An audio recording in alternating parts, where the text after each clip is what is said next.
Okay, Do you see it? I'll figure it out. Okay, Thank you. thanks.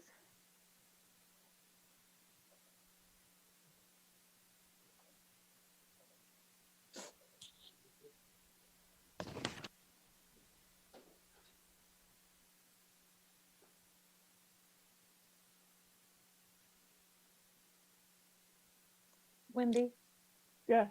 do you happen to know on the Bevan item, were there pictures of that sign? I saw the picture. Yeah, I'm sorry. They didn't get included in the packet, but I've okay. added them to the document center perfect. and I'm trying to show everyone how to Okay, access it. all right. So, Christina, Yes, under the G drive, under design review, yes. Historic Preservation Commission, and then where? Agenda packets, Okay, and then the meeting date. great.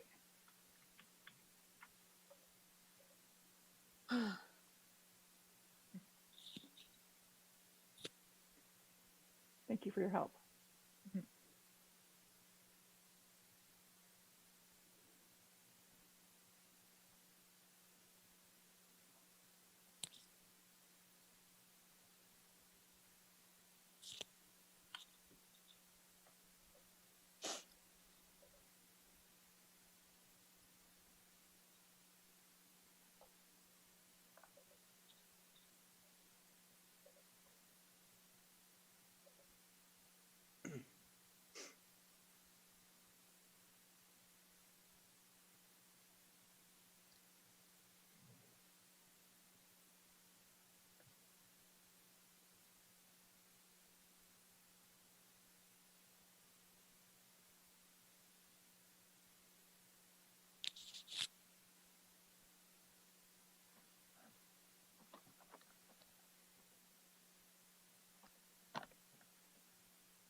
Huh.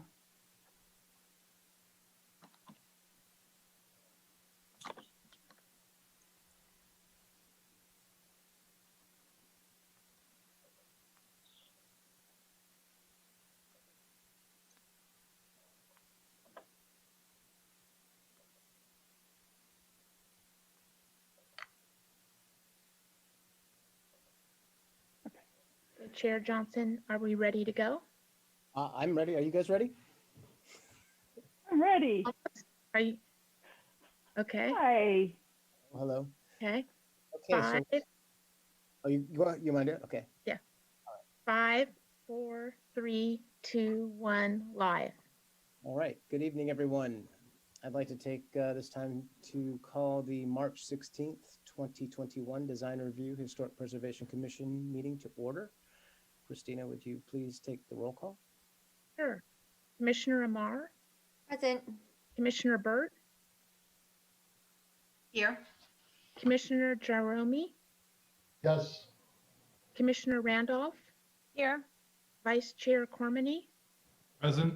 and Chair Johnson. Here.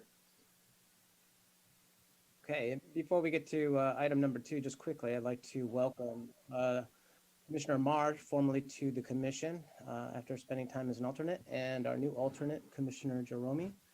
Thank you. So welcome and glad to have you all here. Item number 2, given the new formats, I just want to remind everybody of the public comment process on items on tonight's agenda. So I will read from that statement. In order to minimize the spread of COVID-19 virus, the City of Sonoma is providing multiple alternatives to viewing design review, Historic Preservation Commission meetings, and providing comments on the agenda, on the items on the agenda. These alternatives allow the city to adhere to social distancing requirements, follow the governor's executive order N2920, which suspends certain requirements of the Brown Act, and provide numerous ways for the public to provide public comment live during the meeting. So viewing the meetings online, you can view either on our live streamed city's civic web portal at sonomacity.civicweb.net, or you can view them at our YouTube channel, which is www.youtube.com, and then you can go into search Sonoma's Design Review Historic Preservation Commission meetings. You can submit comments by email, and if you choose not to attend or view, but wish to have the comments on a specific agenda item, please submit the comment via email at publiccomment@sonomacity.org at any time. Prior to the meeting, as public correspondence per the city standard practice, any comments received prior to the commencement of the meeting will be uploaded to the public correspondence folder on the city civic web portal at sonomacity.civicweb.net/filepro/documents/25498, and available for review by the public and the city council and the commission. It will not be read during the meeting. During the meeting, as a public comment, if you wish for your comments to be read into the record, please submit an email to publiccomment@sonomacity.org after the chair calls the meeting to order and prior to the close of the public comment on that item on the agenda. Virtual participation by Zoom video conference is also available by downloading Zoom application. If you don't have it, you can download that by searching Zoom. And then to join the DRHPC meeting via Zoom, you will need to enter in the meeting number, which is 980-299-59654. And that should allow you to join into the meeting. You can also use a smartphone in the same fashion. If you don't have a computer, you can call on a phone. There are the following numbers listed on the Sonoma City's website to do that. And the ID again is 980-299-59654. If you'd like to make a public comment on Zoom, the chair will request the public comment during the public comment period on the agenda item during that part of the hearing. To do so, you will click on raise hand, the raise hand feature in the webinar controls. This will notify city staff that you have raised your hand and you would like to speak. The city staff will unmute you when it is your turn to provide public comment. The public's video will not show on the screen because we are using a webinar format. A prompt will appear to confirm you would like to be unmuted. Once you accept that prompt, you will have 3 minutes to provide public comment on your public comment. And once your public comment has ended, you will be muted again. If you're using a regular phone, you will dial *9, and this will notify the city that you have raised public comment, and city staff will unmute your microphone and bring you in. You will also have up to 3 minutes to make your public comment on a specific item on the agenda. Okay, so moving past that. At this time, I'd like to ask if there are comments from the public on any matters that are not on tonight's agenda.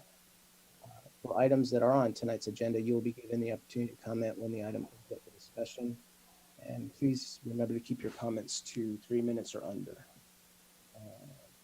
Are there any comments out there? No, there's no public comment at this time, Chair Johnson. Thank you. Okay, seeing none. Let's see, moving on. I'd like to get the commission's approval of tonight's agenda. Are there any items that any of the commissioners would like to rearrange the order on? Seeing none. If everyone's approving of the agenda, Christine, could you do a quick roll call? Sure. Commissioner Amar, Present. Commissioner Burt, Aye. Commissioner Jerome, Yeah. Commissioner Randolph, Aye. Vice Chair Cormany, Aye. and Chair Johnson. The Yes. motion is approved 4-0-1 with 1 abstention. Great. Is there any late correspondence for the commission? All the late correspondence was posted to the public correspondence in our document center on the website. Number You're 6. muted, Wendy. Excuse me, Chair Johnson. I would like to show everyone how to get to the document center on the website since we have a new commissioner. Okay. And so let me.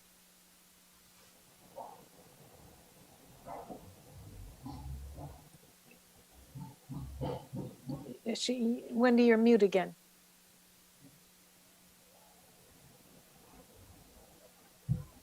It'll be just a moment, and I will bring that screen up for everyone to see.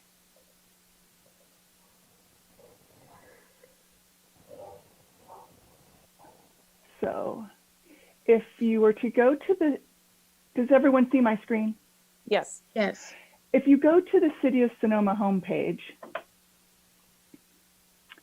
and click on Government, and then over in the left-hand corner, click on Civic Web Portal. And then it takes a few seconds for it to come up. And then you click on Document Center and Public Correspondence. It's not showing up in my browser here, so let me go to a different browser. Okay, so if you go to Document Center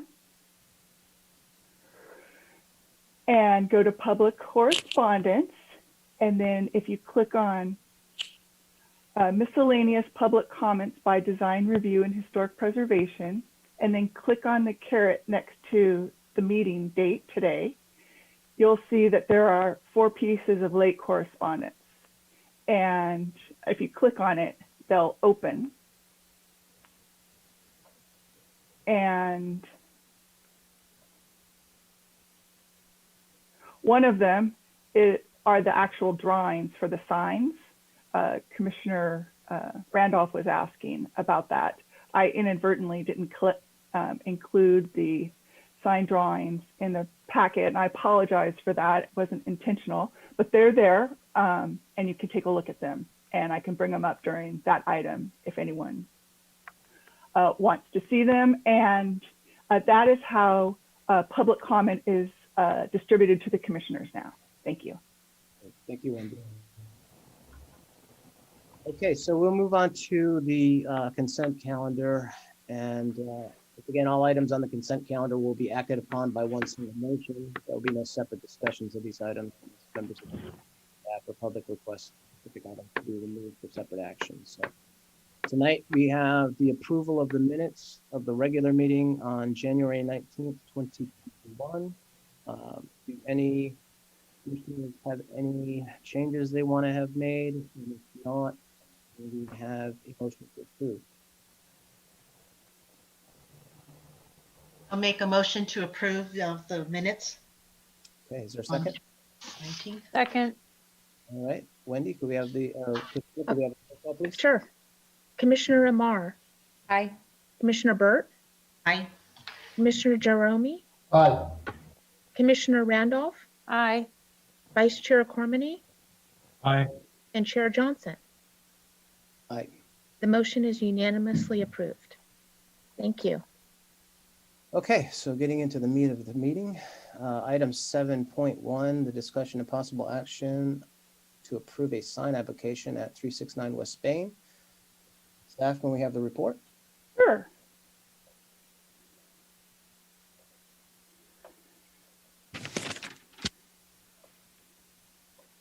So the applicant is proposing 2 signs.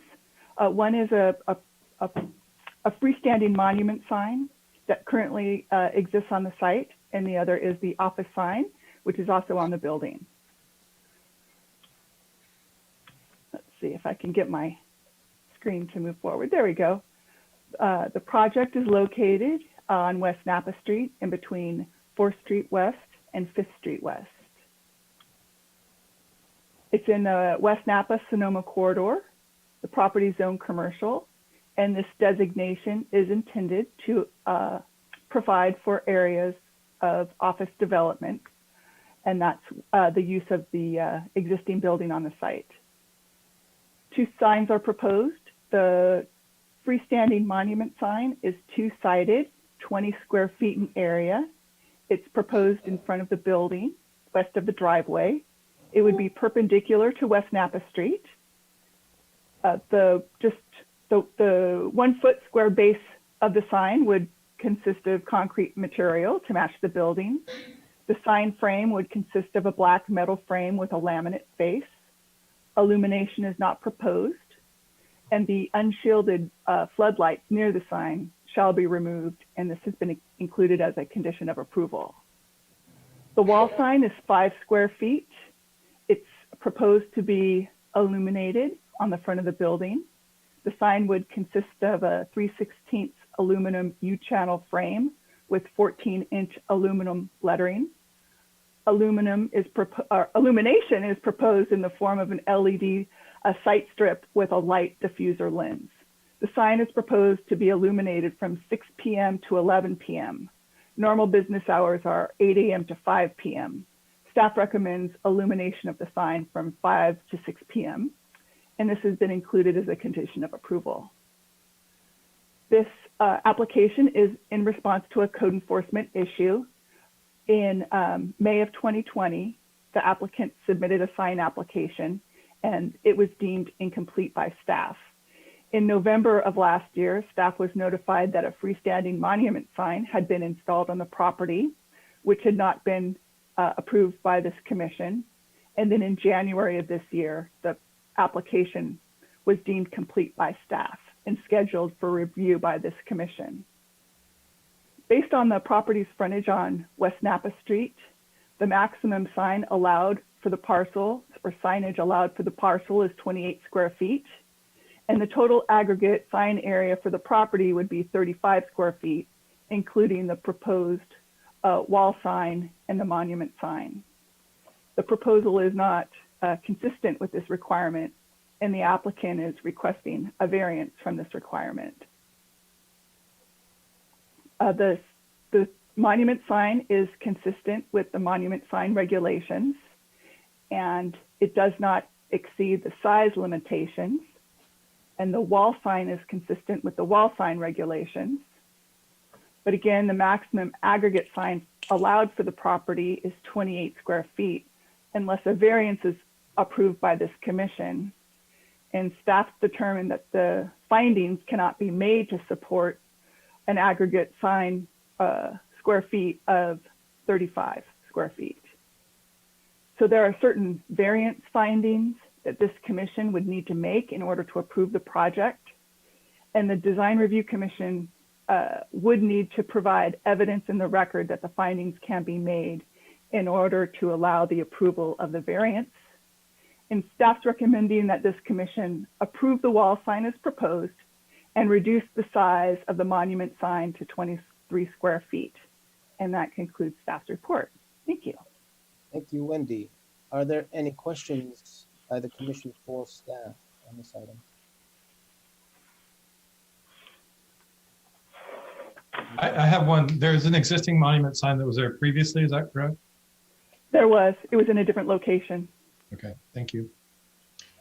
Through the chair, is there a reason why the applicant is asking for a variance? Is there a specific reason? Well, that's a good question that the commission can ask the applicant when they speak. And Wendy, the sign that was there before, was that in compliance?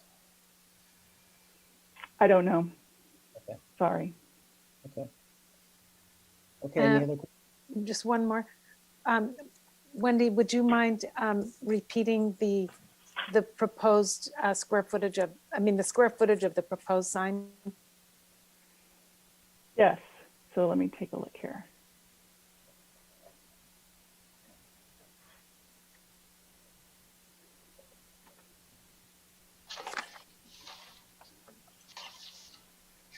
The monument sign is proposed at 30 square feet per side. 30. Okay, and okay, thank you.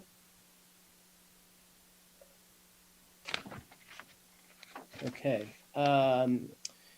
there are no more questions from the commission, is the applicant available? And if so, would staff bring him or her Yes, to the meeting, please? George Bevan is available.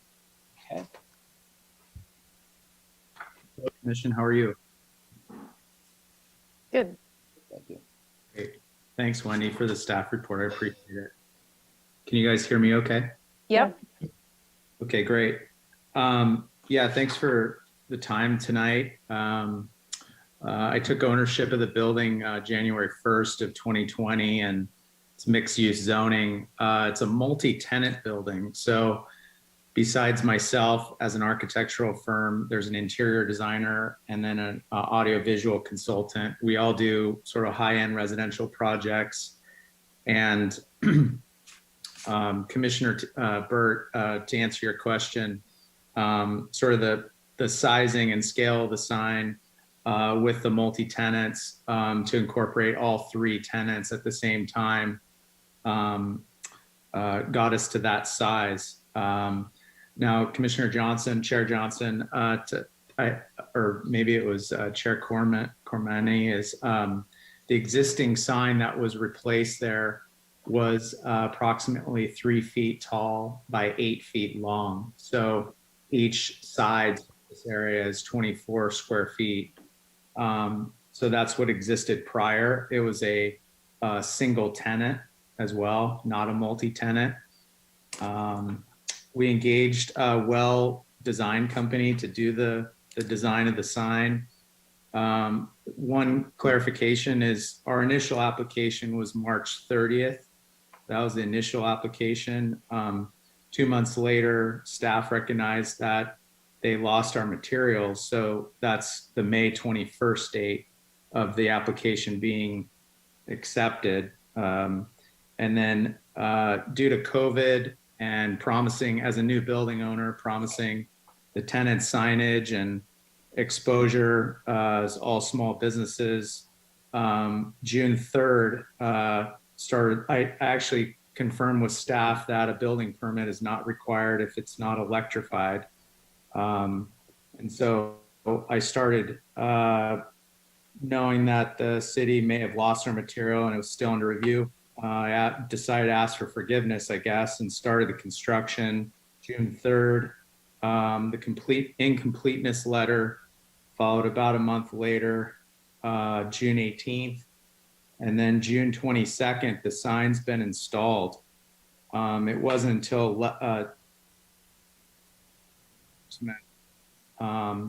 recognized this with a letter. So almost 5 months later.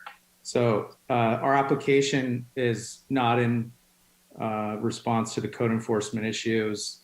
All the while, since before even I bought the building, I was in touch with staff to coordinate signage because it was so important.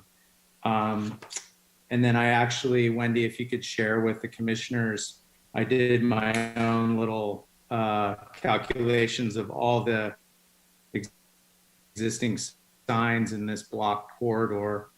You would find, I know, forgive me, I know that there's a ratio between property size, frontage, and what you're allowed to do. But showing this sort of study on my own kind of paints the picture, contextual picture of, all the signs, their quality of construction currently.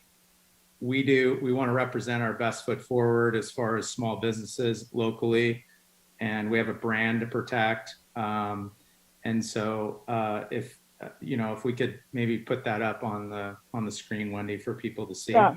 The actual attachments didn't get put in the document center. So let me share my screen from my email. Just a moment.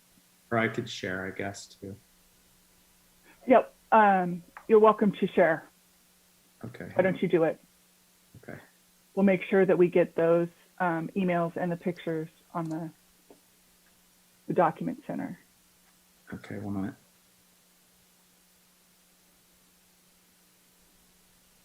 minute. Wendy, if needed, I have it up. I can share it if you need to, if you have technical. Well, I think George. Yeah, I have it on my screen. Thank you.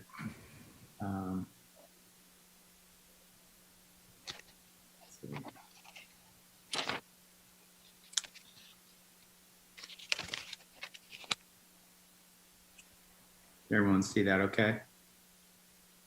Yep. Okay, so I don't, we can go through this later with staff if I continue with the variance, but I just wanted to kind of comb through this. This is between the block, between basically like St. Francis and Wells Fargo, essentially. So I took, just for my own sake, just quick square footages of just one side. So our application is for 20 total square feet. This sign located at 355 is 22.5. We were also, it's important to note, we were required by staff, I think Wendy helped me, it was 6 feet from the sidewalk, I believe. Yes. Okay, so this one's 22.5, 101 inches. 362 is great, Penny McGrain sign. It's 12 square feet. It's a single tenant building.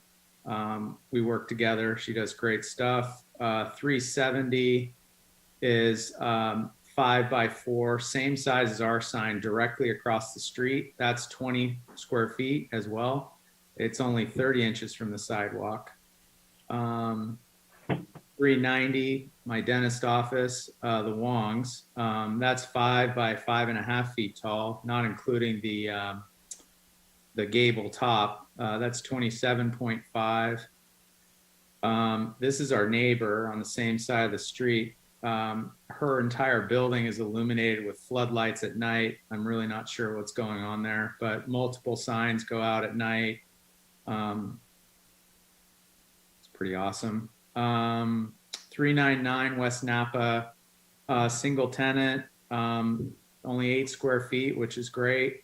Now we get into some interesting, they're comparable frontages, I think. But again, I didn't cross-check the lot widths on this, but it seems like they're narrow lots, pretty comparable. 414 West Napa, multi-tenant.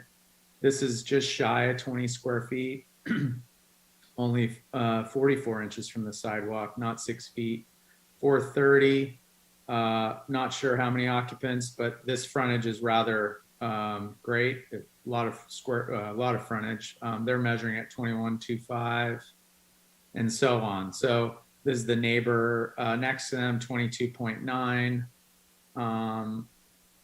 It's a repeat. No Weiss, only 3 feet from the sidewalk. He's over 20 square feet at 22.4. So I just wanted to point that out to the commissioners in evaluating sort of the overall context, setting aside, my frontage calculation and height and things like that, but, for your consideration if it matters. And let me see if I have anything else to add. I think that's it, Wendy. Thank you for your time, everyone. Okay. Are there questions for the applicant from the commission? Commissioner Yes. Randolph? Okay, yes, I have some questions about the arithmetic. So I'm going to review here. This is what I understand from what I've been hearing and reading on the documents that we got. The monument sign is 4 feet by 5 feet. And if my arithmetic is correct, that's 20 square feet. The sign on the building is like 1 foot something by 4 foot something, which works out to like 5 square feet. So those added together is 25 square feet, right? Oh, And the maximum allowed is 28 square feet. So I don't understand what's going on here. yes, so Monument is it's a two-sided. two-sided sign. So you're So- counting 20, so it's, so 20 on one side, 20 on the other, so 40. Except for when you have a two-sided sign, each sign is multiplied by 0.75 and then multiplied by 2. All right. So, So that's where you got 30? yes. Okay. So okay.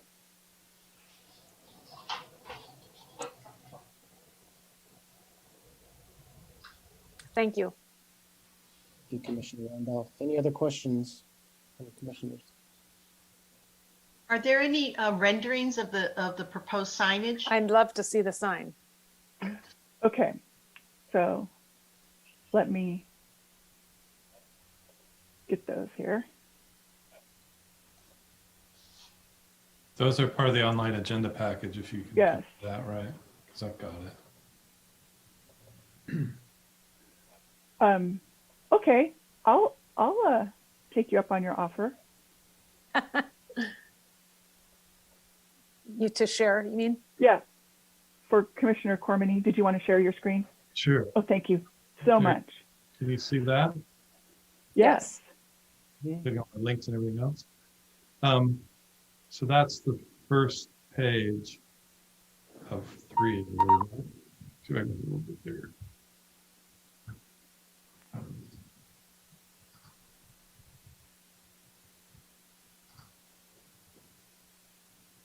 So there's the details of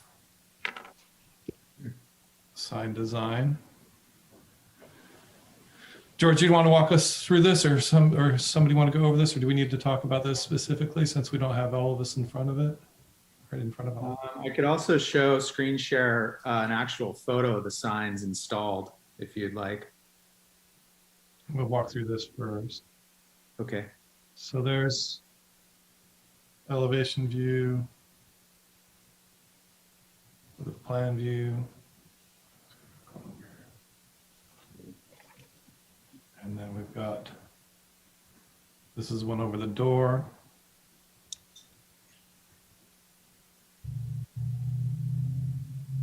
And these are pretty much all to scale.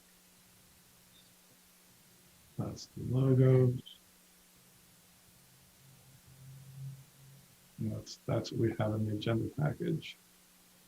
And one clarification, I asked Wendy, I had some, just a brief back in, just email. I actually measured the actual surfaces of the sign because there's air in between them.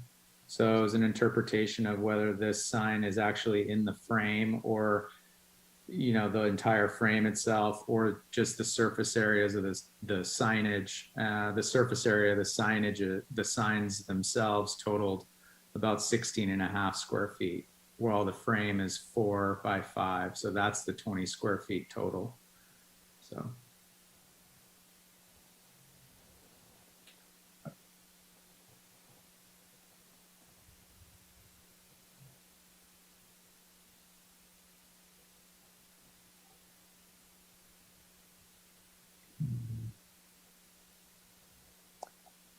The sign's a steel channel frame. It's a C channel, and it's designed intentionally to switch out if tenants leave, change tenants. So, the stainless actual through nuts can be removed and a new sign quickly switched out.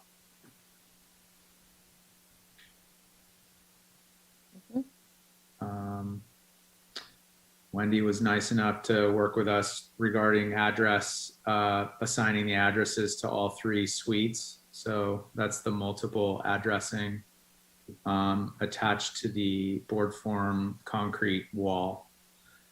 High traffic, exhaust, dirt, things like that. So the sign's made out of high quality, essentially like a, I guess high density plastic, really. It's printed on there. I'm not really too up on the process, but withstands the elements. I put a little extra money into the steel frame. I didn't want to wrap it in wood or anything like that and have it fall apart long term.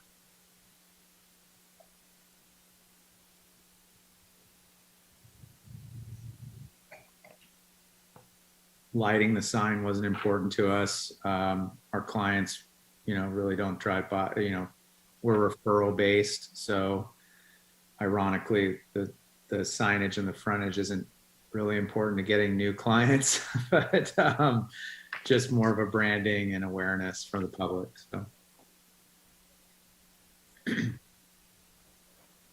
We're done with the share. Anybody have any questions? Want to look at anything different?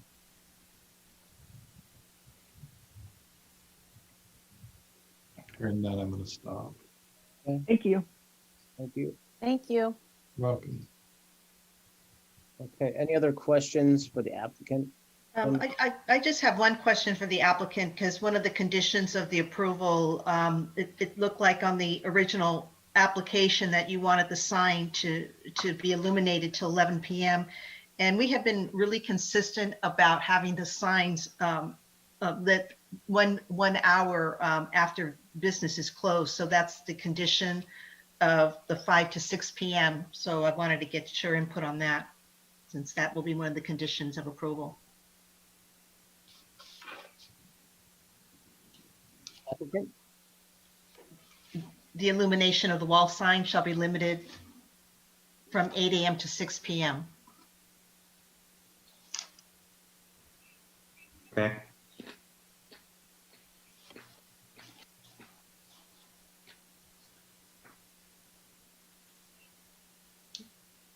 Any comments on that from the applicant?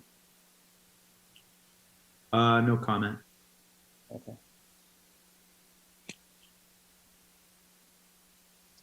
All right, any other comment or questions from the commission? Are there any comments from the public on this item before we close the public portion of this agenda item? No, there's no public comments. Okay. Seeing none, we'll close the public forum and bring it back to the commission for discussion. Wendy, can I just get clarification on one thing? Yes. Are all of the commission members on the dais tonight? Because I just feel that I'm asking for input from. Yeah, so Commissioner Jerami is an alternate. So he is just listening. Okay. I'm not aware of anyone that needed to recuse from these items. Okay, great. Okay, then we will come back to the commission for the discussion, and I will ask Commissioner Burt. Well, first of all, I want to thank you for the presentation. And I did read your project narrative, and also thank you for your presentation of the signage. And I have no problems with the signage itself. Actually, I think they're beautiful and very modern. I know that you have a business to promote and the type of business you promote. So it's your brand. And I do understand the reasoning for the other tenants to have enough space to add them in as well. And as far as I'm concerned, I'm fine with the application. The only condition of approval that I see here is the illumination hours. And other than that, I'm fine with the project. And I think you proved enough reasoning for the variance on that. Okay, great. Commissioner Amar? Hi, thanks for your presentation. It was really interesting to see all of the other monument signs on the street. And yours will be one of the nicer ones on that street. So love the design, very contemporary. And the fact that you can actually see through it, kind of, I think it's going to minimize any extra square footage. And I don't think it's really going to make a huge difference. So I'm okay with approving the application as is and with the variance and subject to the lighting requirements at 6 p.m. Okay, thank you, Commissioner Amar. Commissioner Randolph? I agree with my fellow commissioners on this. And again, thank you for your presentation. 2020 was such a crazy year, and it sounds like your application just fit right into all the craziness that was happening. So I don't usually love it when things go up before they get approved, but I completely understand after hearing the chronology there. And so I agree. I think the see-through-itness that Commissioner Amar referenced will minimize the extra square footage. So I also am inclined to approve the application as submitted. Randolph, Vice Chair Cormany, please. Yeah, we may have lost the applicant, at least it's off our screen. Maybe it's just not a share. I know this area well. I walk by it frequently, and I think aesthetically it's above the others in the surrounding area. And I can appreciate the challenges of moving into a new facility during times of COVID and managing all the city approvals and such. So I'm of the mind to allow the exception of the situation for size. I don't think it's offensive. And I think compared to what's in the neighborhood, it seems like a fair solution to me to approve this. Great, thank you. And yes, I am okay with the design of the sign. I'd also like to echo what Commissioner Randolph says. It gets frustrating when we see things go up that haven't been approved, or things that we approved get changed along the way after we've approved them. That's not the case here, but I think with the explanation, and again, as Commissioner Randolph said, the chronology of the events and all of the other signs and the aesthetics around that, I think it's okay. So I'm inclined to support this as well. So through the chair, before you anyone makes a motion, because I'm getting the consensus here that you're supporting making the variance findings, I'm going to need you to demonstrate that these findings can be made. So the first one is the exceptional or extraordinary circumstance or conditions not resulting from any act of the owner or applicant apply to the location under consideration and not generally to other businesses or properties in the vicinity. How would this commission address that finding? So is there something about the circumstance or the condition of the property? I think the applicant pointed out that the multiple tenants was a condition for needing extra space to allow for branding of all the clients, not all the clients, all the business owners on the property.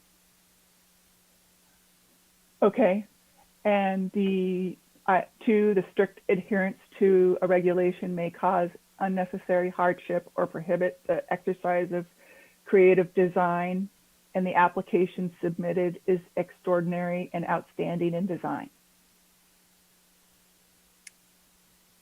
I think the application is outstanding in design. I don't think it's extraordinary. The variance is not very great that's being requested. Okay, and I'm not the only one speaking. Others, please.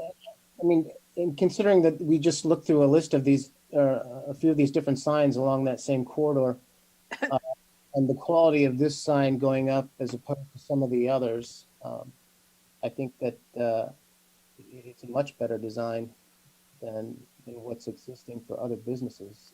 So,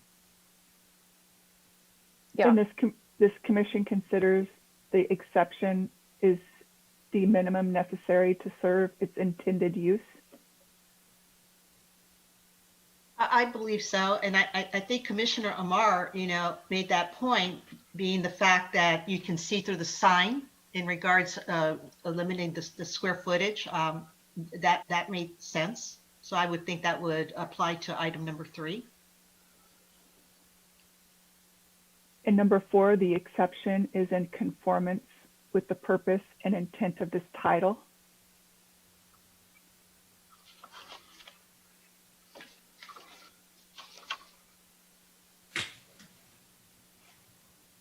I think I'm going to need some help on clarification of that one. What you mean by that? So I would read this to say that the project is in conformance with the purpose and the intent of the sign regulation. This title meaning the sign regulation. Okay. Well, the fact that it's a variance means that it does not conform, right? You're saying the exception conforms to the intent of the code. That one is a Yeah. kind of confusing. Yeah. I have a question for clarity, Wendy. So the proposed signage that I have in my notes is 30 square feet and the regulation would be 23, is that correct? Right. So we're talking, basically, if you took one of those bottom signs off, that would be compliant? Probably, yes. So that's just perspective I want to present.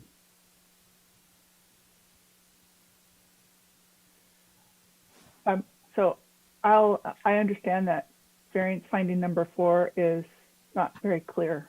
So I'll make that note.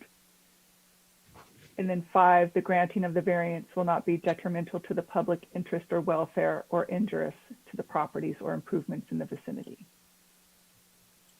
Well, the main thing is it's not going to affect any issues regarding setback. Or it's not going to block any traffic, from people pulling in and out of the driveways. So I don't think it would be detrimental to the public interest. Okay. It I'm- actually, I would argue that during COVID times, trying to get a sign permit is an extraordinary situation too. through the chair, please, to Wendy, shoot.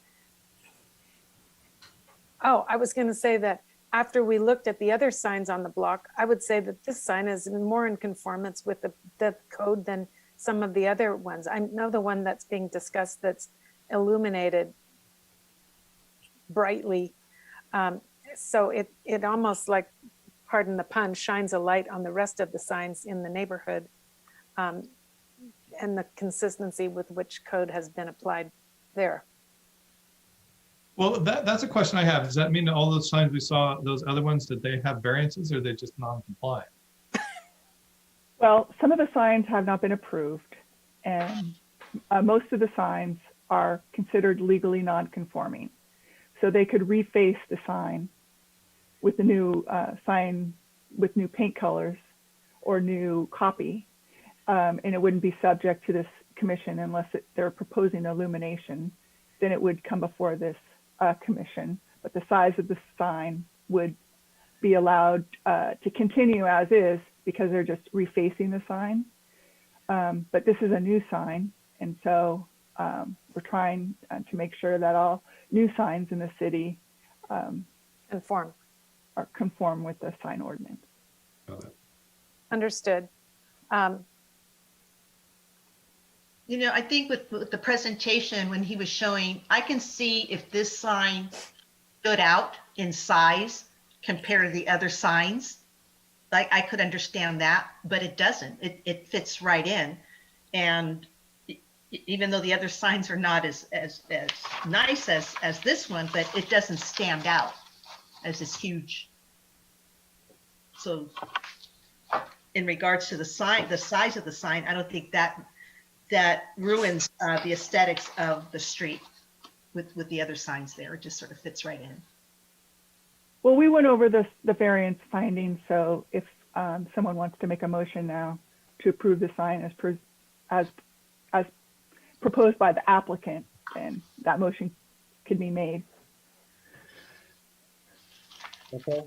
Would a commissioner like to propose a motion for this agenda item with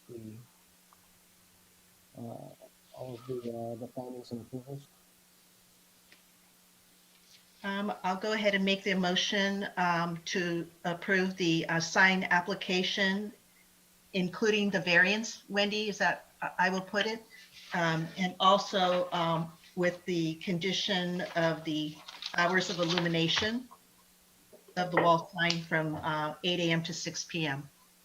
Second. Commissioner Amar, Aye.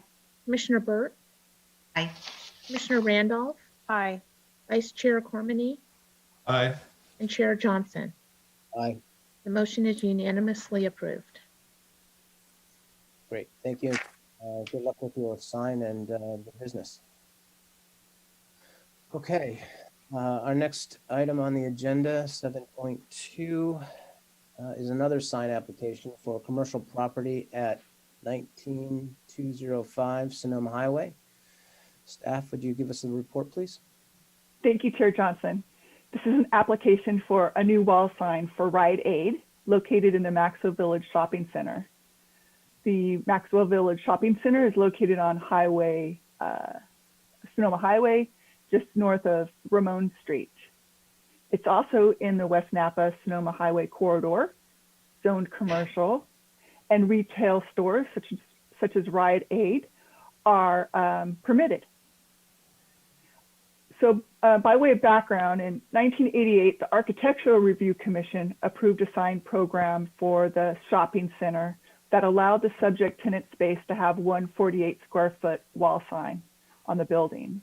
In 2014, this commission unanimously approved a new 66.6 square foot illuminated wall sign for Rite Aid. This approved sign is considered non-conforming. At this time, a new internally illuminated wall sign for Rite Aid is proposed. It's 87 square feet in area, and it would consist of white aluminum channel letters with a blue, white, and green aluminum logo can. The Maxwell Village Monument sign will also be updated to reflect the name change, but it's not subject to this commission's review because it is consistent with the approved sign program. So the sign code says that internally illuminated signs shall not exceed 27 square feet in area. And so this proposal is not consistent with this requirement, and the applicant is requesting a variance. The proposal is consistent with the aggregate sign area for the property. But as I mentioned, a variance would be required to approve an internally illuminated sign larger than 27 square feet. So there are certain variance findings this commission would need to make in order to approve the variance, and the commission would need to provide evidence in the record that the findings can be made in order to allow the approval of the variance. And staff's recommending that this commission deny the application for a wall sign with the findings. And that concludes staff's report. Thank you. Thank you, Wendy. Are there any questions for staff?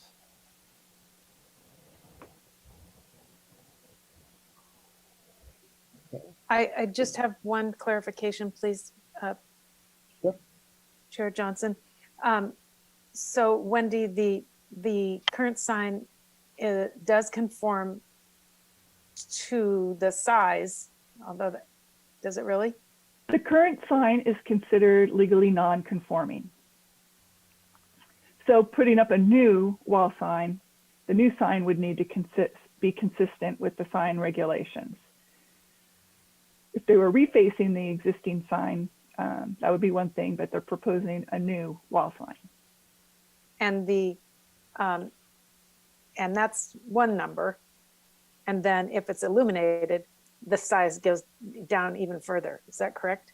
Right, so the maximum size for an interiorly illuminated sign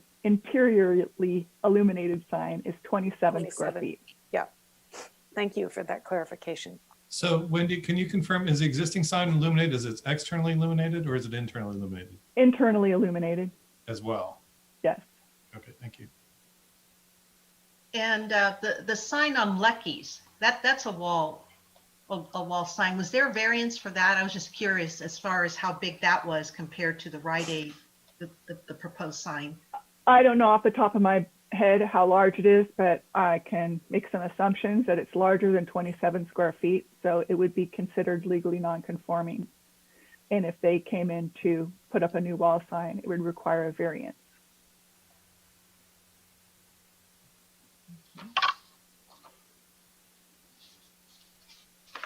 Wendy, can you clarify legally non-conforming, please? Means that's accepted even though it doesn't conform? Right, so they can keep the sign up. The existing sign, it can remain. But any modifications to it would trigger a variance. So the assumption is they would know it was legally non-conforming and they went to suggest a new option they would know that would be a variance required? That you would know by reading our sign ordinance or Okay. contacting staff. Okay, thank you. So, I mean, the assumption is that when they proposed this, there was an assumption that you have to assume they knew they're going to have to get a variance for this to work. I mean, it's an assumption, which is dangerous. But. Right.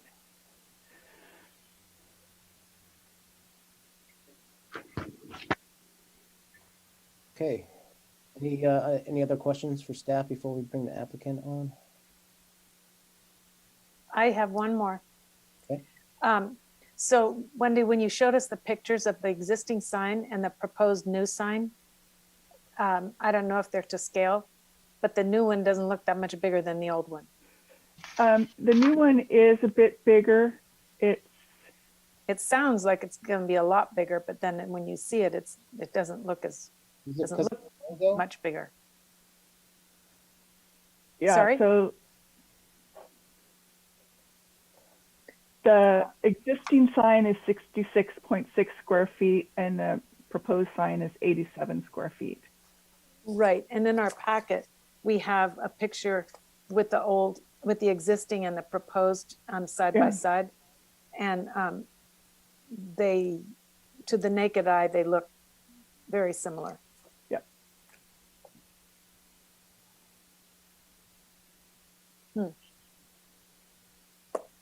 Thank you. Okay. Seeing no other questions for staff, can we bring the applicant in? If the applicant is in attendance, could you please raise your hand?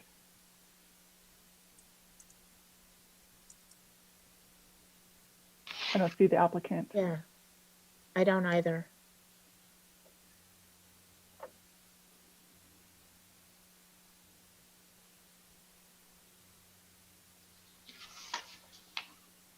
We move on, and then if they show up, bring this back up, or shall we just pass on this and ask them to resubmit?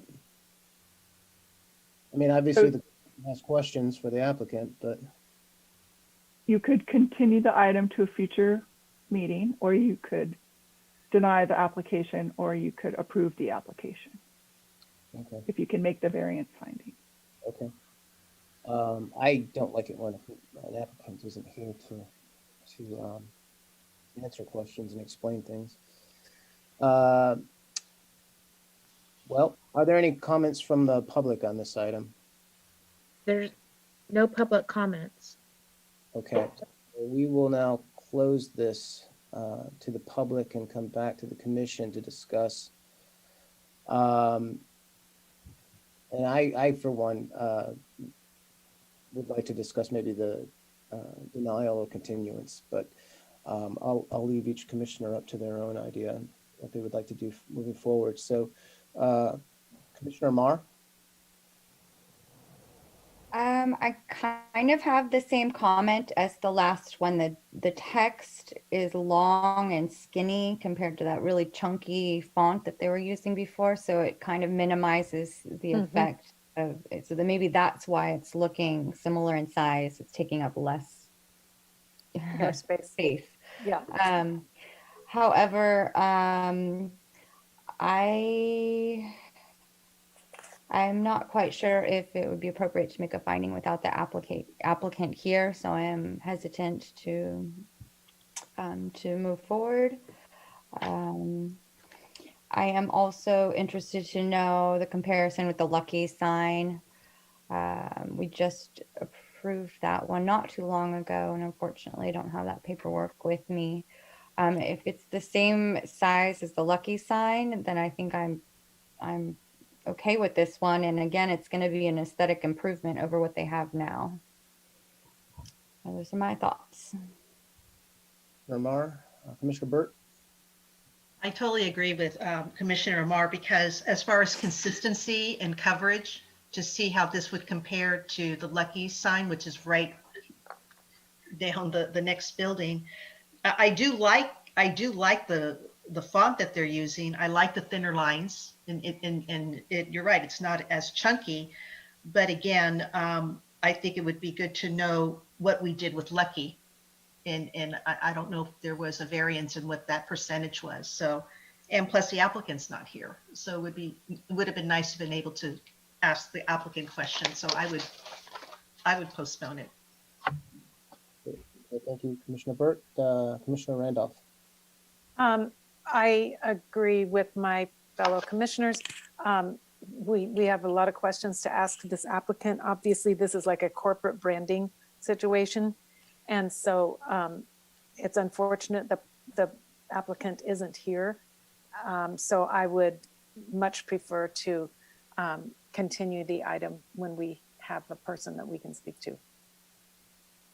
Great, thank you, Commissioner Randolph. Vice Chair Cormany.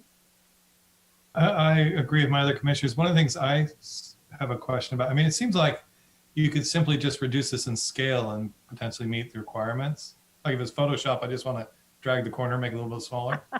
And without knowing whether they've already had this manufactured and paid for, I mean, I would hope not. But it seems like we don't have enough information at this point to make a real solid decision. I would support continuance. Great, thank you. And I have to agree. Obviously, I've kind of led my feelings out in the beginning, but without the applicant and the questions with Lucky and all of that, I would also like to have someone from that organization to discuss more about value and facts about it. So it sounds like we are all in line with a continuance. So if that's acceptable, Wendy, if a commissioner could make a motion. Go ahead. I propose that we continue this to the next meeting so we can get some more details from the applicant. Second. Second. Roll call vote. Christina? Commissioner Amar, Aye. Commissioner Burt, Aye. Commissioner Randolph, Aye. Vice Chair Cormany, Aye. and Chair Johnson. Aye. The motion is approved 5-0. Okay. All right, so we will move on down to item 7.3, which is discussion and possible action to approve design review of a cannabis dispensary located at 1915. We're going to do item. Oh, you're right. Sorry. It's a I two-part. better pay attention to the agenda. I'm so sorry for interrupting. No worries. It is a two-part item. So, but this is in regards to the cannabis dispensary located at 19315 Sonoma Highway. So staff, if you could give us a report, please. Yes, I will. Just one moment.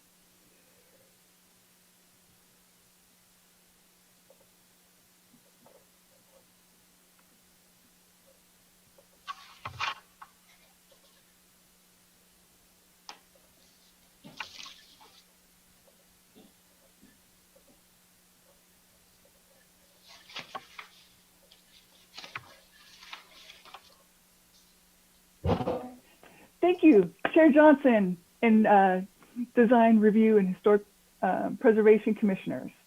As Chair Johnson mentioned, this is a discussion and possible action to approve sign and design review for a cannabis dispensary. The project is located on Sonoma Highway, just south of Ramon Street. Surrounding uses include commercial to the north, south, and east, and housing opportunity to the west. The subject property is currently, it was a restaurant. It's currently a vacant restaurant, and it's zoned commercial.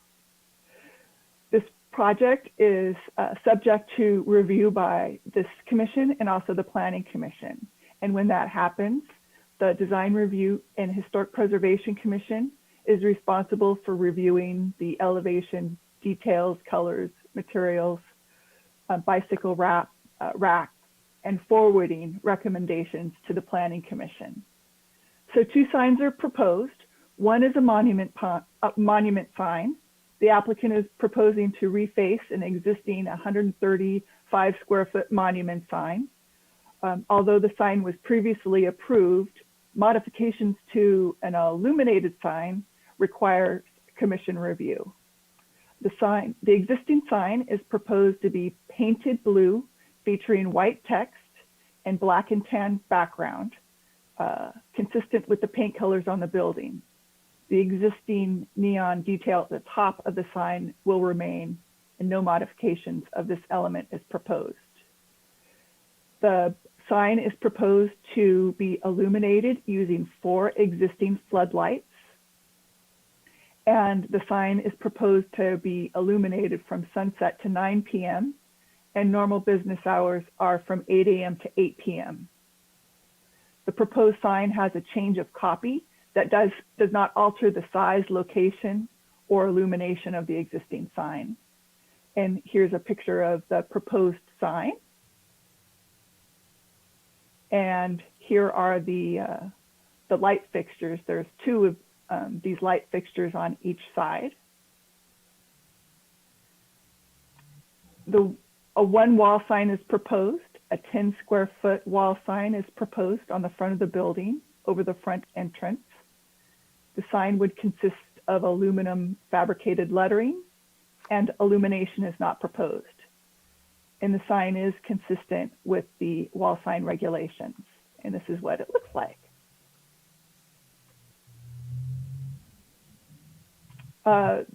Based on the property's frontage on Sonoma Highway, the maximum allowed aggregate sign area for the property is just over 50 square feet. The total aggregate sign area for the property would be just over 212 square feet, including the proposed monument sign and the wall sign. The proposal is not consistent with this requirement, but a variance was approved for the size of the monument sign back in 2011. A maximum number of 2 signs are permitted for any one business, and the proposal is consistent with this requirement, and that there would be 2 signs for the business. With regard to design review, a new parapet wall featuring board and batten siding is proposed on the east and south facing elevations. New corrugated metal wall paneling is proposed on the east, south, and west facing elevations. New board and batten siding is proposed on the east, south, and west facing elevations, and new tough line doors are proposed. 7 new external light fixtures are proposed, and a lighting plan will be submitted to demonstrate the dispersal of light, and this will be presented to the Planning Commission during the use permit review. And this is what the light will look like, except it will be black in color. With regard to exterior colors, the wall paneling is proposed as corrugated metal. The board and batten siding will be painted Dunn Edwards tarnished silver. The window frames and the wood sash and the trim will be Dunn Edwards black. The face trim of the window casings will be Dunn Edwards sparkling frost. The new parapet wall over the front entrance will feature a mosaic pattern, including Dunn Edwards. Oh, I didn't put the color of the blue in there, but it's a blue color, and pale beach, lighthouse, and black. The storefront doors are Quani Tufline aluminum, and they'll be anodized dark brown, which are a dark bronze. Actually, it will be a warm black color. Apologize for that. And the applicant has indicated that while the proposed colors are not a branding feature, the colors do express aesthetics that have been established at other SPARC dispensary locations. And here is a example of the different colors. This project requires bicycle parking, and the applicant has stated that 2 bicycle parking racks will be located under the existing trellis behind the restaurant. And the landscaping is not proposed to be modified. The building was actually constructed in 1908, and I didn't realize that until we were well into getting this item scheduled for this hearing. And in an attempt to help the applicant get to the Planning Commission next month, we're suggesting that the historic resource evaluation be prepared and then reviewed by the Planning Commission during the use permit process. So I'm not expecting any historic significance with the building, but if something does come up, it will be addressed by the Planning Commission. The property is zoned commercial by the general plan, and it does allow for retail activity. The proposal is consistent with the development code, and the Planning Commission is tentatively scheduled to review this on April 8th. The cannabis dispensary is proposed to be located in an existing commercial building, and no additional building area is proposed. So there are certain findings this commission must make in order to approve the refacing of the illuminated sign and the wall sign and design review findings. And staff's recommending that the commission recommend that the Planning Commission approve the sign application and the design review applications for the new cannabis dispensary, subject to findings and conditions of approval. That concludes my staff report. Thank you. Thank you, Wendy. Are there any questions from the commission for staff? I have a question. So this is two parts. One part is the sign and the other is the actual design of the building. Is that correct? Yes. Because they're kind of, it seems to me they're kind of overlapping or I don't know, just my, originally, it's hard for me to separate the two in that presentation because they're kind of all together, but I guess it's I'm all. sorry, I try not to confuse this commission, but Well, sometimes that's hard. I get easily confused. No, that's fine. Thanks for the clarity. And the wall sign that looks, it's elevated up above where this new addition is going to go, is that attached to that, or is that going to sit on a separate beam? I thought it was going to be attached to the wall, but I think that's a great question to ask the applicant. Because it just seems like if the Planning Commission hasn't approved that part of the project, could the sign then change? And if we approve it now, how does that become effective? Well, staff's recommending that this commission approve everything as presented and make a not approve it, but review it and then recommend the Planning Commission approve everything as presented by the applicant tonight. Okay. Any other questions for staff? I have a question. So how would the HRE potentially impact this project that's a pretty old building? Yeah, so say the HRE comes back and says, this building has significant historic features that cannot be altered. So then the second half of that report is going to look at what's being proposed and determine if they're proposing to modify any of these significant features. And if they are,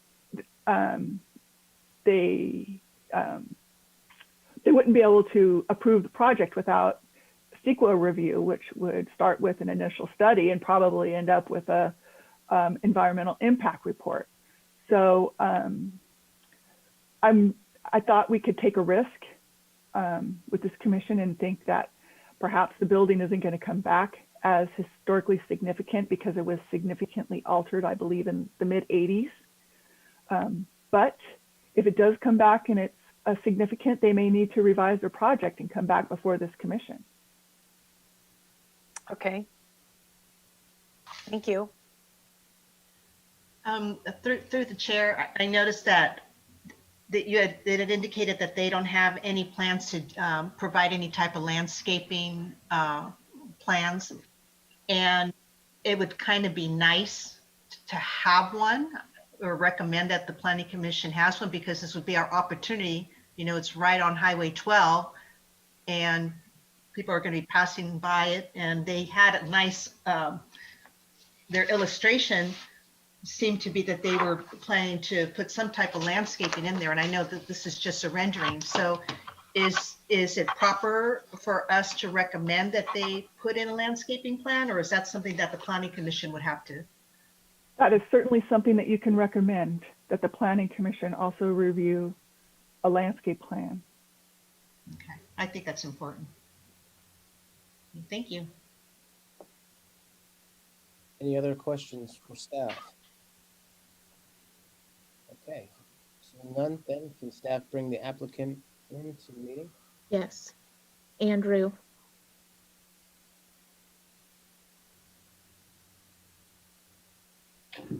Hi, good evening. Sorry about that technical difficulty for a moment there. Hi. Can you just state your name and your address and the project before you get started? Of course, yes. Andrew Dobbs Kramer, Licensing and Compliance Director for SPARC, here to talk to you guys about the proposal for SPARC LLC at 19315 Sonoma Highway. I forgot the file number, but that's the location. Okay. Questions for the applicant from the commission?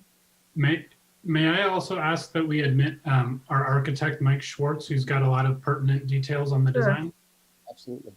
Okay. Thank you. I believe Mike should be raising his hand as well as my colleague, Jesse.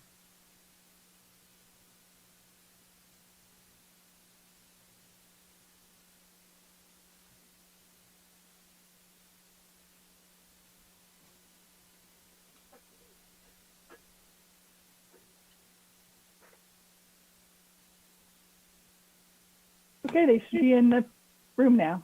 Thank you.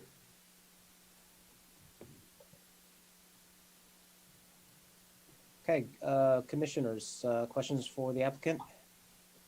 Well, if they could walk us through the project, that would be lovely. And point out their features. Absolutely. I'd love to give you sort of a high level, and then I'll let Mike speak more specifically to the architectural details so I don't put my foot in my mouth. But from a high level perspective, we're proposing to not do a lot of exterior structural change here, but essentially just reskinning this building that by all appearances has been updated and sort of reskinned a few times. I think as Wendy mentioned, the last update was probably in the 80s, judging from the materials and the color scheme. So this is just sort of a modernization of the facade, not changing a whole lot of things with the structure, and ideally not making any irreversible changes that would impact the building should it be found to be historically significant. And there is a desire to be able to put it back to its former historical, appearance. So everything we're doing is sort of skin, if you will, to go over what's existing there, and as well as a little bit of cleanup in the inside and some new flooring and things like that that are to be determined. So I think that's the high level. Not a lot of change is proposed to the site. Wherever we can work with what's there, we're trying to. So not proposing to alter the landscaping that's there.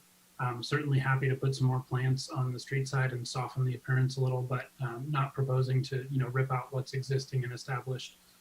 Same goes for the sign, just sort of a reskin there. And I believe there was a question about the building sign, and that will be on a sort of a small awning that would extend as part of that little color splash parapet wall at the corner. But I think it looks a little more significant on the rendering than it actually will be. So Mike, are there architectural details you want to hit on that I've missed?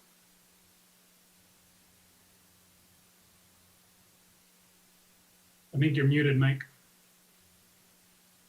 I think you've covered it pretty well. The main thing that we're mostly concerned with the interior, we do want to refresh the exterior, but we're not making changes that would be irreversible to the exterior. So that should be on our side with any future historic findings.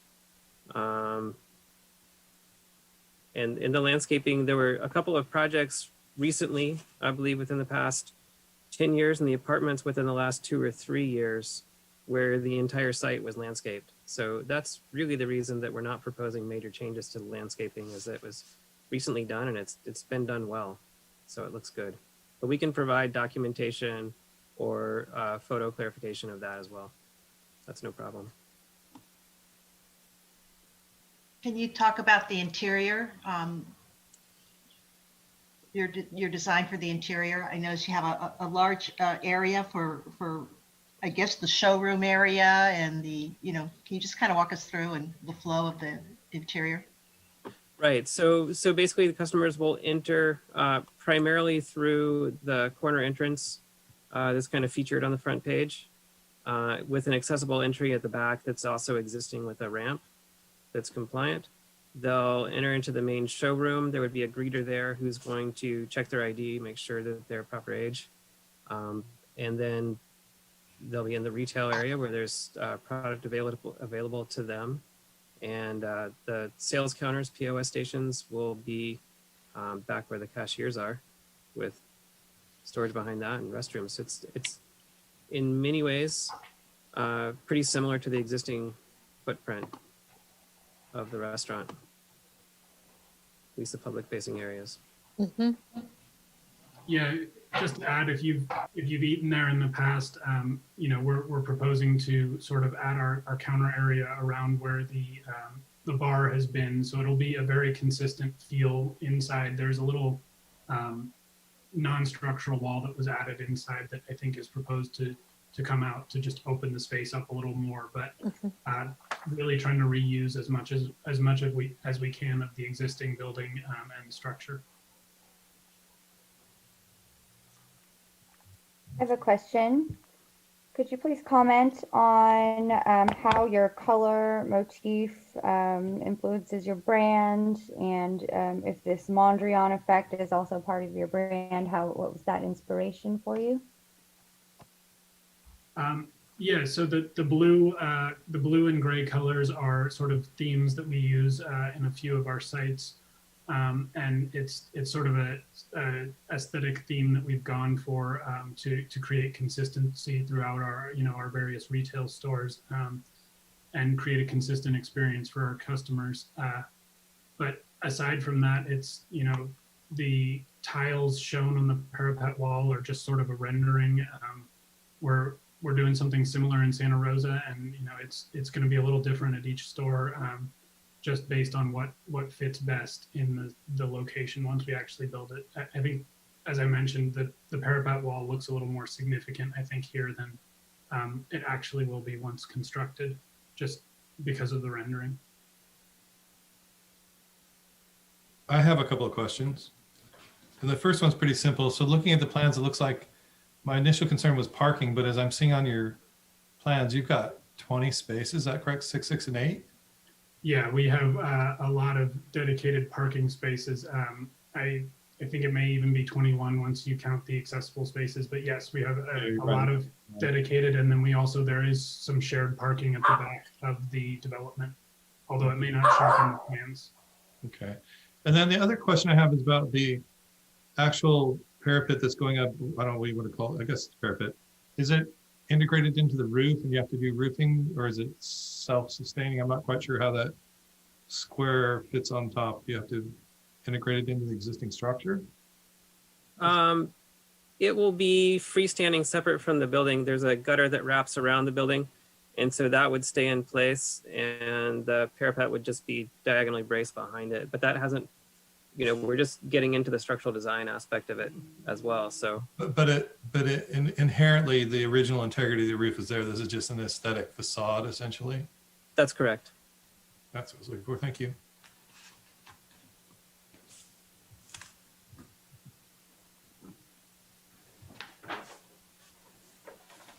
I was just going to ask in regards to the colors as well. We've had other businesses that are nationally branded made changes, and not necessarily those changes fit into our area, and they've made some changes. This is something that you guys would be open to if it was suggested, color-wise? I'm sorry, I lost the last part of your question there. Would you be amenable to color scheme changes if it was so brought up? I think this is really the color scheme that we like, and that's why we proposed it, and we hope that it will be approved as this. But if this is for some reason, deemed to be unacceptable, then, we certainly want to make this work. We're a local company. We're based out of Santa Rosa, and a lot of us live out there. Our owner, Eric Pearson, is here, who's, lives on Arnold. So we're local residents. We want to make something that's going to look beautiful for the area and for the corridor and be acceptable to the city. So certainly we're open to working with you guys on whatever we need to do. Okay. Any other questions for the applicants? I just have an observation that is, and this goes back to color. So the existing roof is a green tone, and the illustration of the rendering, it shows it as a gray or different tone. Was there any intent to potentially change it, or is that just aesthetically more pleasing in the rendering? No, there's no intended change to it. That's just characteristic of the lighting and the rendering engine. So there's no change to the roofing. It may also look a little bit different with a more neutral color palette than the pumpkin color that's on the building now.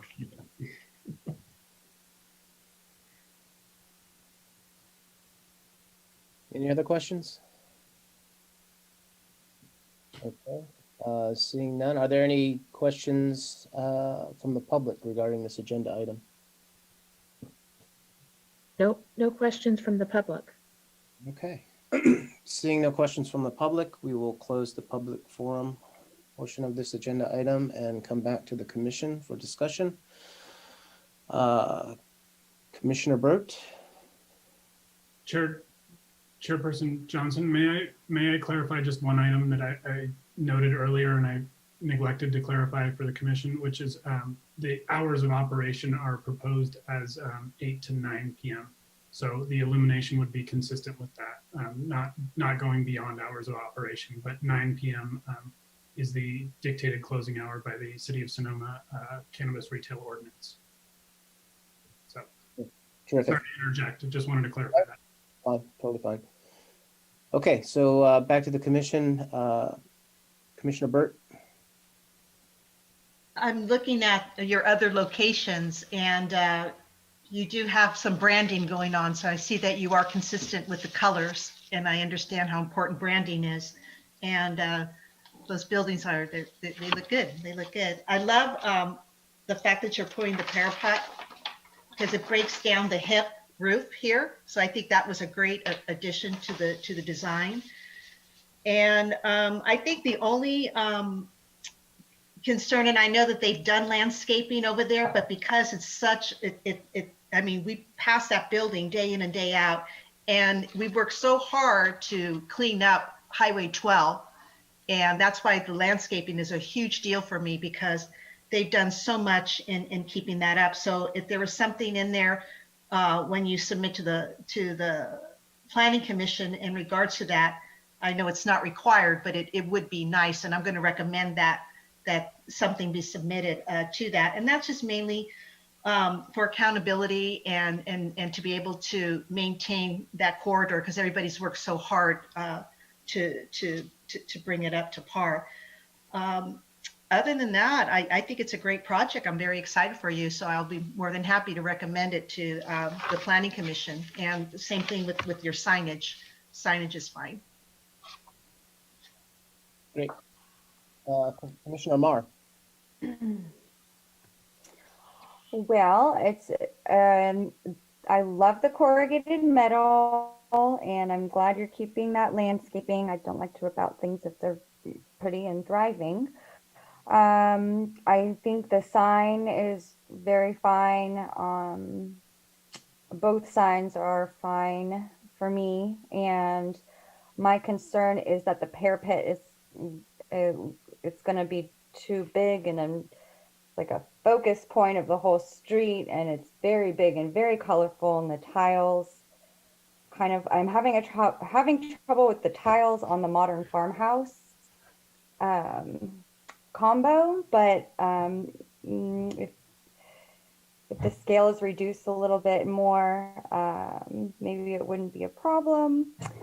Also the blue and the gray is a little bit different for me, but it might turn out looking nicely. It's definitely better than the pumpkin color. So I don't know if there's a way to make that parapet a little less assuming. That's what I'm trying to say. But overall, I think it's a good project and I don't have any other problems. Great. Commissioner Randolph. Thank you, Chair Johnson. Yeah, I do like this project. I think it's a clever use actually of the way you described the outside. You're really not doing a ton of stuff to that building, and you're basically putting a brand new thing right there that represents the brand. It's very hard for us to determine the color with the, we get our fantastic packets that are huge, but it's really hard to tell what color that really is. For me, with the blue was just a little bit blue, but if that's your brand, that's your brand. And so I hope it doesn't look quite the way it looks on the print in the printed page. But I'm attracted to the project. I think on Highway 12, it's going to be a great addition for many reasons. And I understand what Commissioner Amar was saying too. I think it's very different. But my reaction was, yeah, it's very different from the modern farmhouse, and therefore it's kind of okay. It's like that was very intentional, and so that works for me. And those are my thoughts. Thank you, Commissioner Randolph. And yeah, for the most part, I also agree with all the other commissioners. Again, and I'll echo what Commissioner Randolph just said, that it's really difficult to understand what these colors are actually going to look like when they're finished based on what we get information-wise. I was looking at both of the plans, the big plans that we have, and then comparing that to the smaller set that we got in the packet, and one looks a little more muted in color, which I thought looked great. It wasn't just jumping right out at you. It was nice. You could differentiate everything, and it was definitely stood out, but it just, they seemed a little more toned down. So that's really was my big concern, and why I asked if that was going to be an issue, because I remember a couple projects that came up, and national brands had said they would change things a little bit. But I like what you're doing, and I think it's going to be an improvement on that corridor. It's different, and personally, maybe that's just something that I have to work through. But I like it, so I would have no problems recommending this to the Planning Commission with some of the things that Commissioner Burt has also mentioned attached to that. So. Any other comments before we go to roll call vote? Oh, got one more. Oh, I'm sorry, Vice Chair. I want to talk. I'm like so eager to give you the gavel. It's all right. When I first saw this proposal, I was like, wow, they're really changing that whole roof line and everything, and change the whole look of that building. So I want to compliment the architect, because I think what you're doing is really clever, and that it's not a whole lot of invasive or major structures, but just a little bit that gives it a significantly different feel. So I compliment you on that.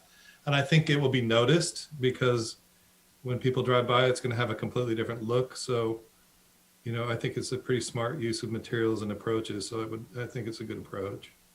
And the colors of the Mondrian thing doesn't bother me at all. It's funny how that's an issue with some. And I think the palette is fine, and I like the logo and the signage, and I think it's going to be a welcome addition. So I have no problems either. I think it's going to be a good project. Terrific. Okay, Christina, can we have roll call, please? Sure. Someone would need to make a motion. Yeah. Make a motion to approve this to the Planning Commission, correct? Is it going to be two motions, or is it going to be one? You can make one motion to recommend the Planning Commission approve it. Okay. And you might want to consider including Commissioner Burt's recommendation for additional landscaping. Okay, any commissioner would like to make that motion? I'll take a stab at it.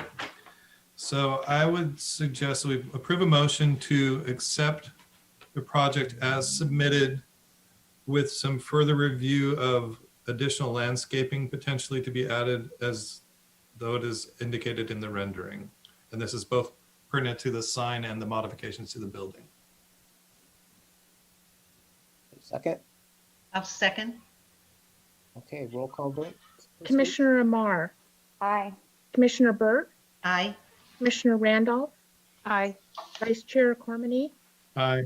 and Chair Johnson. The motion is unanimously approved. Well, thank you very much. All right, so let me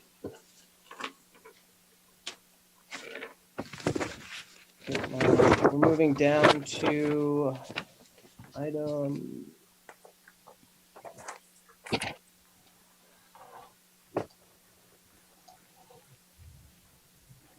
lost my It's 7.3. 7.3 is what we just did, wasn't it? Yeah, Oh, I'm sorry. it's kind of buried in between those big pages. Oh, that's right. I got the addition.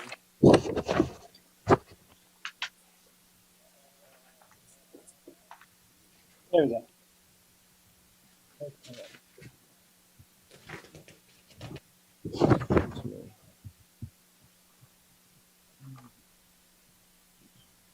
All right, so it was 7.4, I'm sorry, and it's discussion and possible action to an addition located at 450 West Spain Street. Staff, could we have a report, please? Thank you, Chair Johnson. This is a design review application for a 762 square foot addition to a 12,672 square foot commercial building, which is now known as Seven Branches. It used to be called Ramekins. This is to allow a walk-in refrigerator, freezer space, and a new dry storage area. The project's located on West Spain Street between 4th Street and 5th Street West.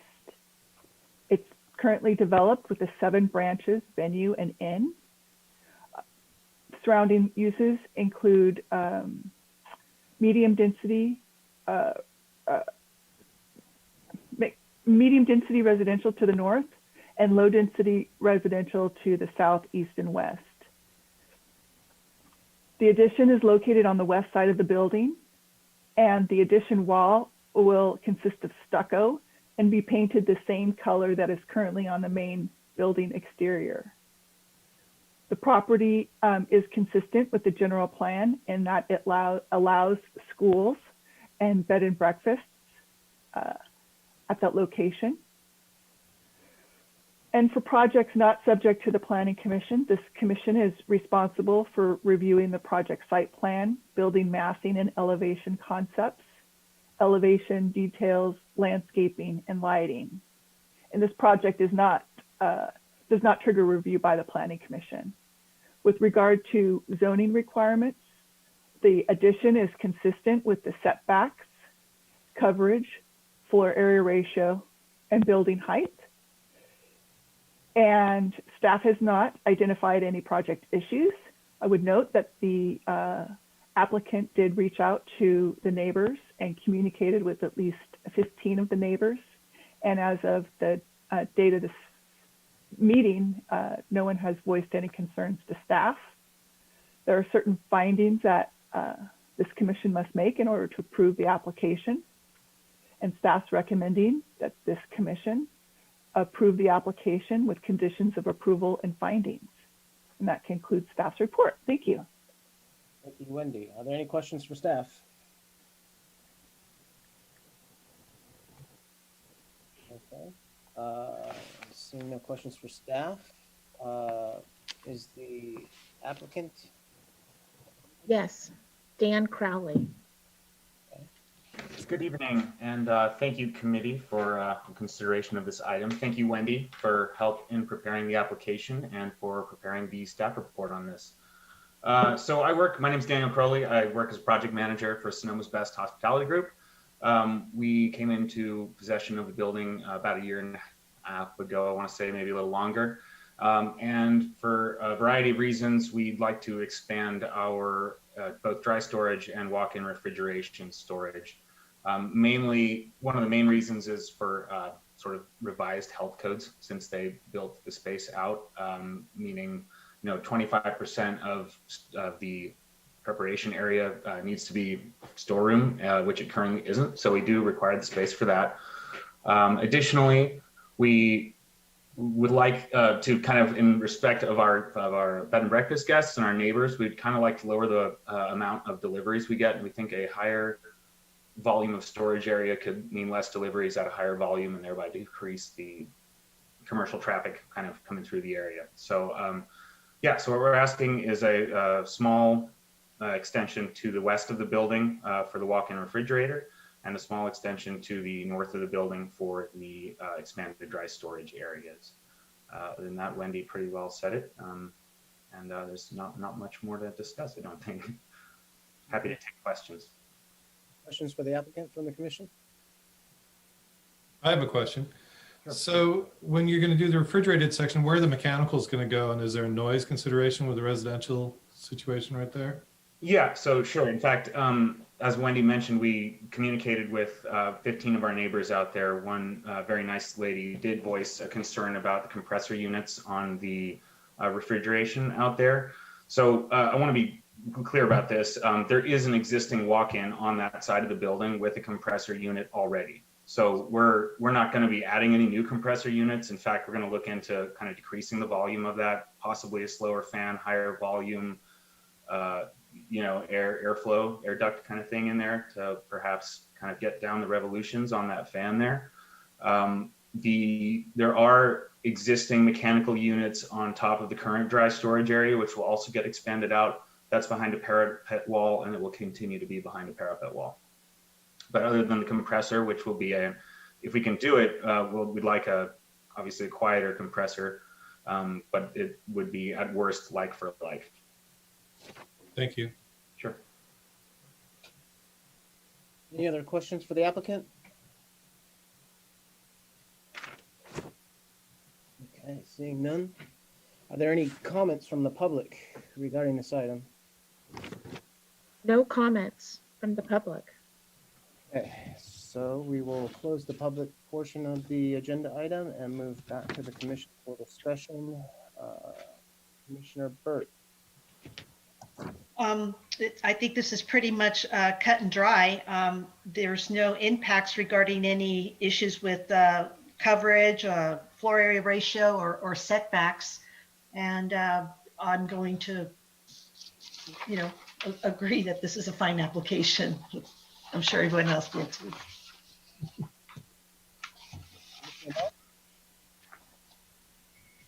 Did you say me? Commissioner Randolph. I wasn't sure if you called me. I agree. It seems very straightforward.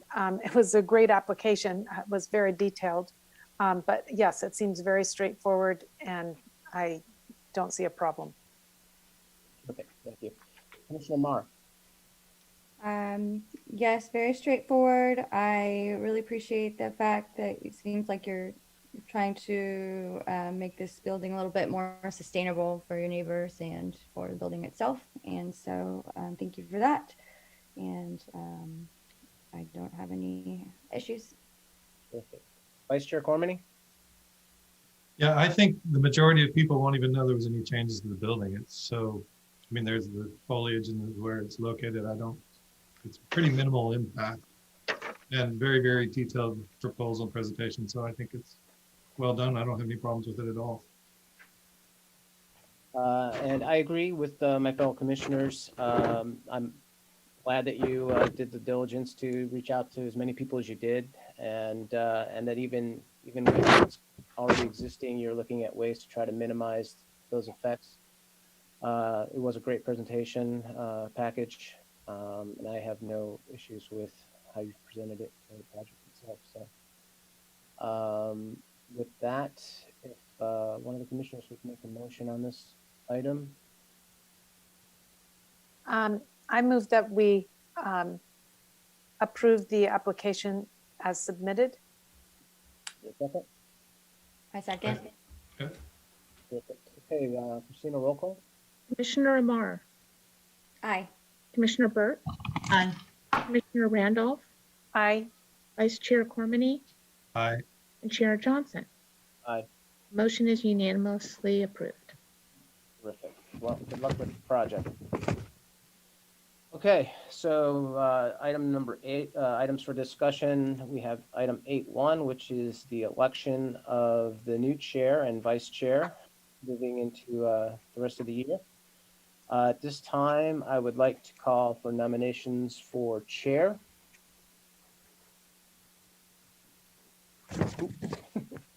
Any commissioners want to?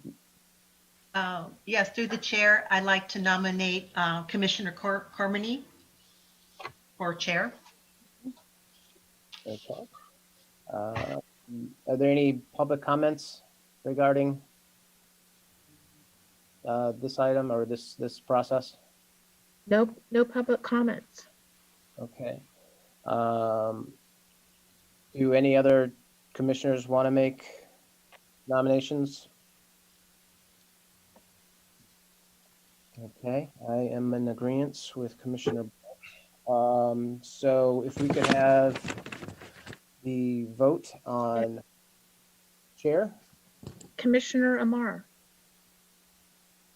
Aye. Commissioner Burt, Aye. Commissioner Randolph, Aye.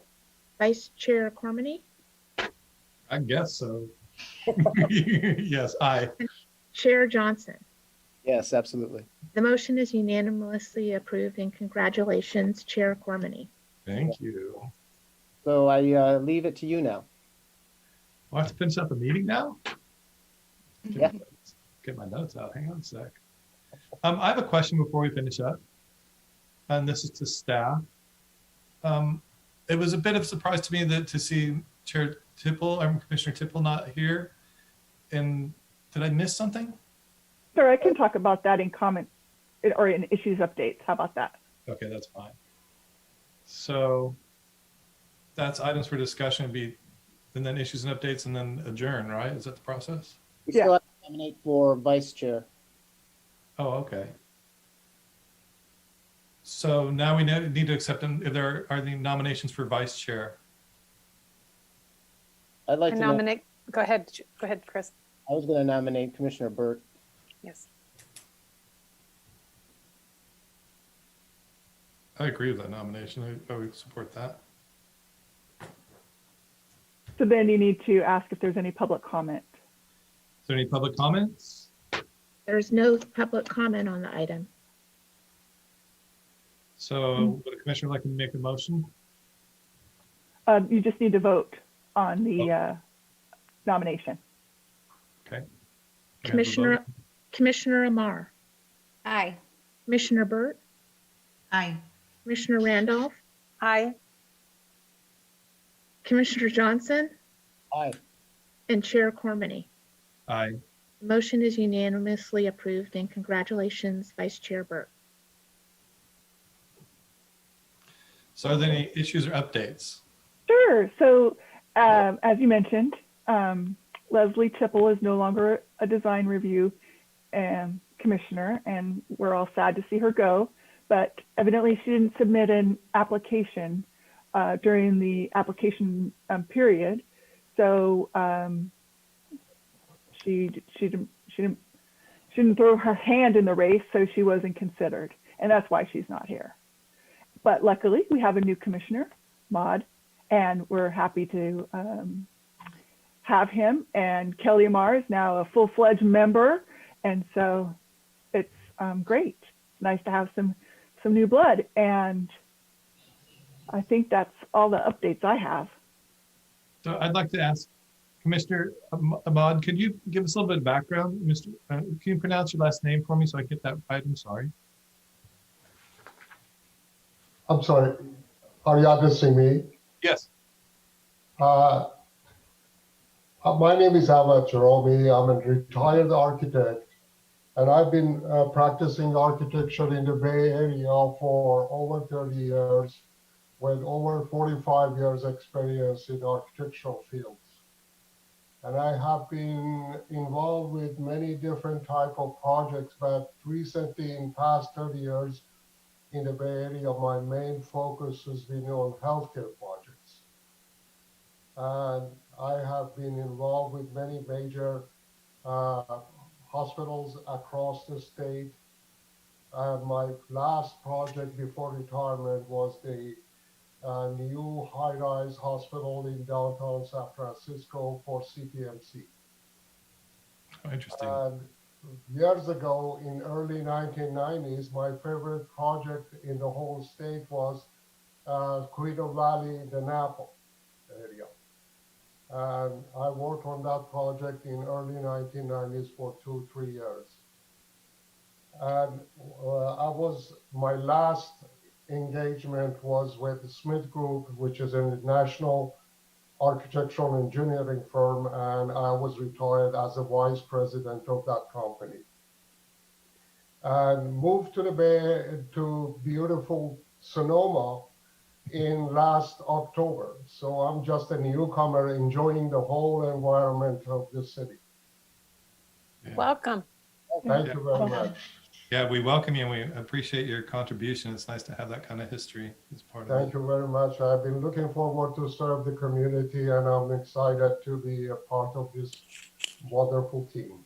Yay. That's really nice. Appreciate it. It's nice of you to be here. Thank you. So any other issues or updates? I have a little question. Sure. And this is to Wendy, and maybe Christina as well. In the past few meetings, we have, you guys have shown a lot of the pictures that are in our packet on screen for the public to see while we're discussing an item.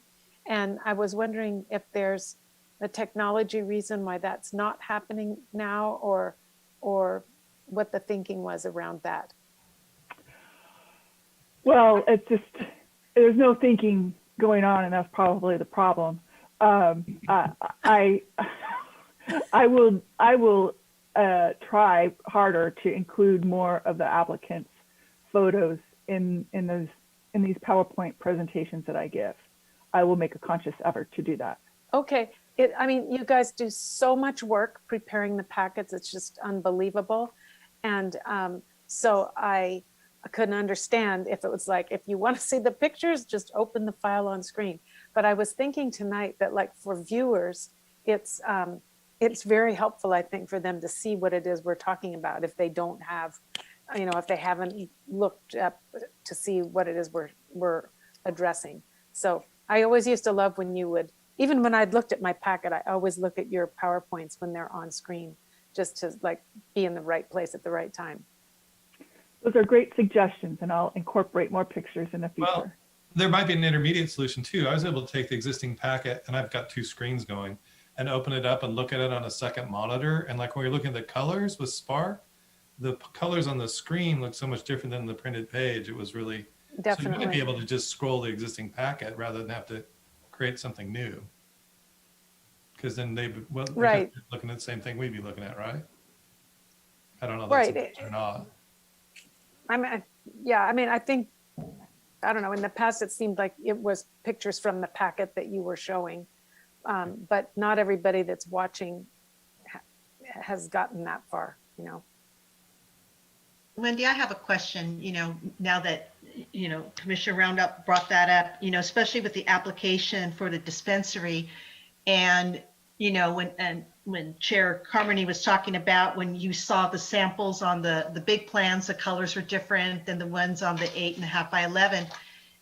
And I wouldn't expect you guys to do this for us, but for something like that, since there was confusion in colors for the Planning Commission meeting, would it be all right to ask the applicant to bring in the actual, you know, samples? You know, so they have a clearer view of what those are, you know, because that's, I don't know if that would be possible to ask, but I think it would be nice if they had it, since there was already confusion in regards to the colors.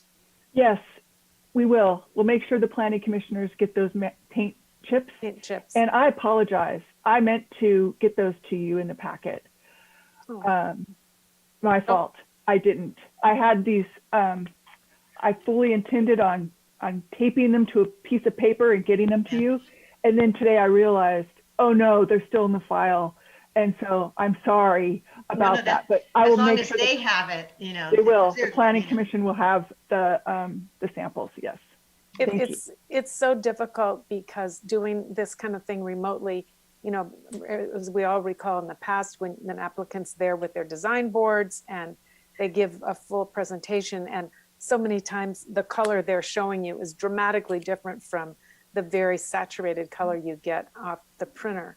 And so switching to online to try to achieve that same thing is a huge challenge, I think. And again, a huge appreciation for all the preparation that you guys do to make it easy for us. Thank you. And then I just don't know if anybody else knows, I saw a question and answer from Sheena Davis that wants to thank all of us. Appreciate all your work for our community, both staff and volunteers. I wanted to throw that in. Thank you. Official comment. Same to you. Thank you for your Nice. contribution in the community. No kidding. So with that, is there any other questions, comments, or issues? Updates? Congratulations, new chair and vice chair. Yeah. Thank you. So I'm going to call it, it's officially, this meeting is adjourned at 7:54. It's officially adjourned. Thank you. Thank Thank you. you, guys. Good night. Thanks, everyone. Good night.